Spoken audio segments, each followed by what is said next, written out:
வணக்கம். பழம்பெரும் நாடக நடிகர் திரு எஸ் வி சேகர் அவர்களுக்கு பணிவான வணக்கம். நீங்க யாருன்னு நான் சொல்றேன். உங்களுக்கு 75 வயசு ஆகுது. முதல்ல சினிமாவை நாடகத்துல இருந்து சினிமாவுக்கு வந்தீங்க. சினிமாவில இருந்து அப்புறமா அரசியலுக்கு அஇஅதிமுக சார்பாக ஜெயலலிதா அம்மையார் இருக்கும் போகும்போது மயிலாப்பூர் தொகுதியில இரட்டை இலை சின்னத்துல எம்எல்ஏவா ஒரு பீரியட் இருந்தீங்க. அதற்கு பிறகு இந்திய தேசிய காங்கிரஸ் போனீங்க. அதுக்கு பிற்பாடு பாரதிய ஜனதா கட்சிக்கு வந்தீங்க. இந்த 2-3 வருஷமா திமுகவுடைய ஆதரவு நிலைப்பாட்டு எடுத்து இப்ப முழு திமுக காரரா செயல்படுறீங்க. இதெல்லாம் உங்க பொழப்புக்காக செய்றீங்க. அதுக்குள்ள நான் வரவே இல்லை. நான் முதல் சொல்லிடுறேன், 75 வயசு ஆகுது உங்களுக்கு.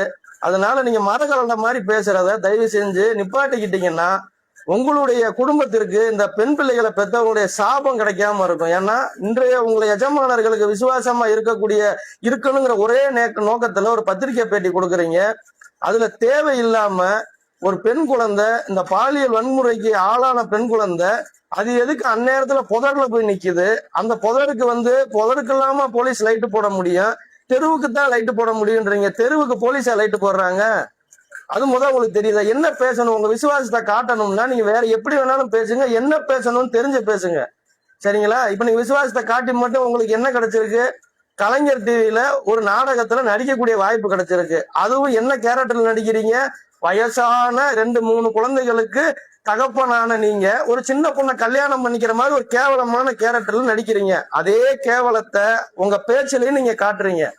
பெண் குழந்தைகளுக்கு இன்றைக்கும் இல்லத்தில கழிப்பறை இல்லாத கிராமங்கள் எத்தனை இருக்குன்னு உங்களுக்கு தெரியுமா? பாரத பிரதமர் அவர்கள் இந்த 12 ஆண்டு காலமாக தனது அக்காவாக, தங்கையாக, அன்னையாக, அத்தையாக, மகளாக நினைத்து ஒவ்வொரு பெண்களும் அந்த கொல்லைக்கு போறது எவ்வளவு சிரமம், மாதவிடாய் காலத்துல வீட்டை விட்டு இரவுல போறது எவ்வளவு சிரமம் உணர்ந்து இந்த நாடு பூரா எத்தனை லட்சம் கழிப்பறைகளை கட்டின பிறகும் இதே தமிழ்நாட்டுல இந்த ஒரு கொடுமைக்கு ஆளான அந்த என் தங்கச்சி வெளியே போகக்கூடிய சூழ்நிலை இந்த தமிழ்நாடு இருக்கு. அதை பத்தி நீ என்னைக்கெல்லாம் பேசிருக்கீங்களா? தேவையில்லாத பேச்சுக்களை தவிர்த்து உங்க வயசுக்கு ஏத்த மாதிரி பேசி உங்களுடைய லாபங்களை எஜமானர்கள்ட்ட வாங்கிக்கங்க.